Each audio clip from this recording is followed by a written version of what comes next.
Olivier Véran annonce aujourd'hui des mesures supplémentaires face à la remontée de l'épidémie de Covid. Alors, durée de validité raccourcie pour les tests de dépistage, rappel de vaccins généralisés et accélérés.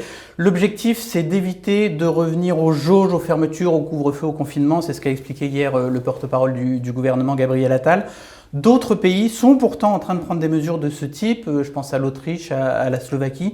Si on reste sur des dispositions light, entre guillemets, est-ce qu'on ne risque pas de le regretter dans quelques semaines, autour de Noël par exemple ? Alors pour moi, ce ne sont pas des dispositions light. On a un pass sanitaire qui s'applique dans de très nombreux lieux. On a des mesures barrières qui sont très strictes. Donc moi, je crois qu'on n'est pas dans du light. On est dans un état de vigilance, comme nous l'avions appelé dans notre dernière loi. Il faut passer dans un état de vigilance renforcé.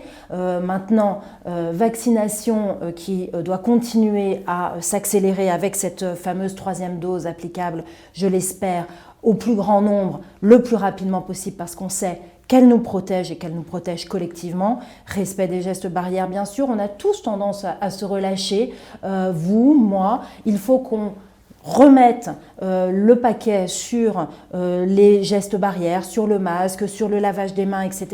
pour justement réussir à maintenir la situation telle qu'elle est. Personne ne veut refermer les restaurants, personne ne veut du couvre-feu, personne ne veut se retrouver dans une situation de confinement. Donc là, je crois que la responsabilité, elle est vraiment collective. On a tous un effort à faire pour justement réussir à rester dans cette situation de vigilance, mais qui nous permettrait de ne pas avoir à adopter ce type de mesures extrêmes comme on voit que certains pays européens le font.